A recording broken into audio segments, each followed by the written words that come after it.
Hello, my name is Hamish. I am here to show you a quick and easy way and free way to create a custom emote. So for me, this was the way that I did it for when I first became affiliated on Twitch. Got my first emote slot. It was just over 10 months ago now. And when you're first starting out, obviously you're putting everything into things, and um, some people may not have the money to go and pay someone to create a professional remote and things like that. I'm still using the same custom ones that I've done. Hopefully, at some point, I will go and get professionally made. So this is basically a wee tutorial, quick, we're just going straight into it to on websites that we can use. So here we go. So the first website is Removebg. So this one, I will put the links in the description as well. This one is basically to remove the background. So my first emote was a personalized one of myself. I was like, what do I want? I want something that's fun, it's personal, it means something to me, and people who come in and chat can use it as well. And so I decided on my face. Obviously, I have a big ginger beard, so why not do something like that? So basically, what you want to do is you want to get a picture, take a picture of yourself. I mean, it could be a picture of anything, but this is what I did for my first one. Obviously, when you first become affiliated, you get one slot.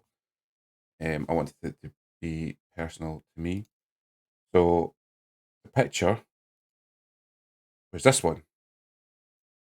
This is the picture that I used.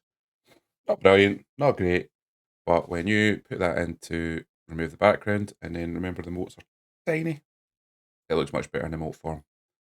I'll show you the now. So if I put that over here, it'll start removing the background. Now, obviously, there's a bit of green. That's going to be an issue because of my beard. If you don't have a beard, this will be a lot easier. But you can go in, you can edit, so you can erase. You can start like erasing around the edges. I'm not going to do it because it's precise. It'll take a while. So once you get your image, remove the background. It will look something like this. So this is what my first emote was, and still is to this day. This is what people use. My beard was much smaller. I could probably actually update it, and I might do. But basically, this was my first emote.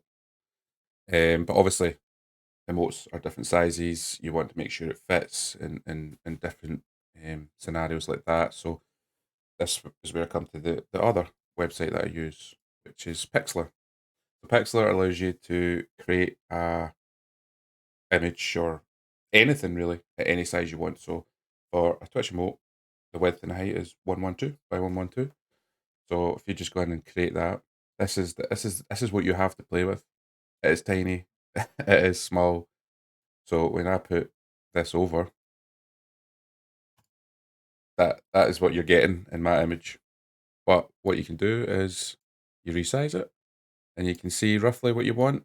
You can move it about, want more of the thumb, want more of the hat, you know, that's it. That's basically it. And then obviously save it what you want, and then you have an emote. Simple as that. This is it. This is just quick and easy. No messing about. Two sites. Remove BG, Pixlr. Take a picture of yourself.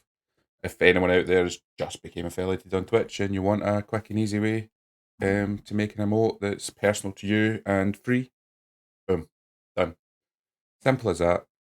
I mean, I've been streaming for over 10 months and I still use this as my emote, and it gets my most uses to this day. So um,